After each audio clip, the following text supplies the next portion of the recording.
In the One Ring, councils represent a formal social event of extraordinary importance. The rules are not meant to be applied to every verbal exchange between player characters and the NPCs. Those can be handled with normal skill rolls and role-playing.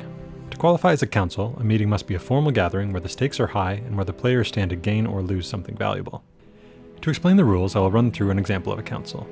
Ingold, Elahir, and Fastard have met an encampment of rangers, with Gilrayan among them in the North Downs.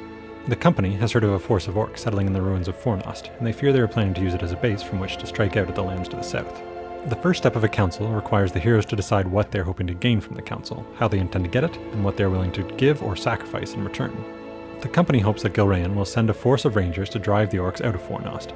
The heroes can only offer to help in the coming battle. The lore master will then set a resistance value based on the company's aim. A resistance of 3 for a reasonable request, 6 for a bold request, or 9 for an outrageous request. The Rangers are only a small group in this camp and are currently packing up in order to travel to Rivendell. What's more, they are also tired and weakened from a recent skirmish. This will make the company's request a bold one, so the resistance will be set at 6. In order to achieve their goal, the company must achieve a number of successful skill rolls equal to or greater than the resistance rating. Once the resistance is set, the council can begin.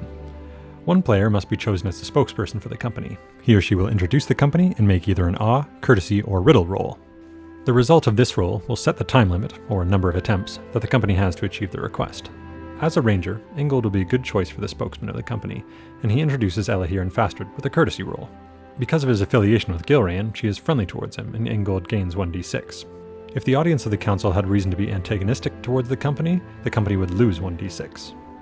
Ingold beats his TN, which means the company will have a number of attempts equal to the resistance rating, which is a 6, to convince Gilrayan to send a force against the orcs in Fornost. Ingold also rolled a 6, which gives the company an extra attempt, bringing them up to 7 rolls to hopefully get 6 successes.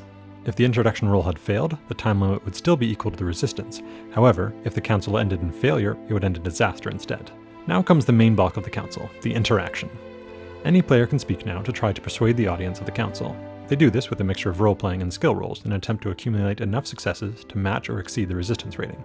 Player skill rolls can be modified by the attitude of their audience. If the audience is reluctant to help, players lose 1d, or if the audience is friendly and wants to help, the player rolls gain 1d. Some good skills to use in councils are Unhearten, Insight, Persuade, Riddle, and Song. Also, remember to pay attention to your character's distinctive features. They may be able to help here. The members of the company take turns voicing their reasons for wanting Gilrayan's help.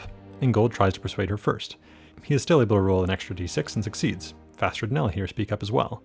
The lore master should reward good role-playing with bonus to dice rolls. The lore master will also keep track of the number of successes, including any extra successes given by 6s.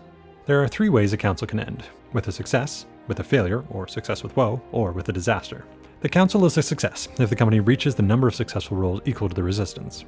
If the company scores some successes but not enough to meet the resistance within the time limit, the player heroes simply fail, or the lore master could offer them their goal, but at a cost, such as gaining less help than they'd hoped for, or making an enemy among the audience.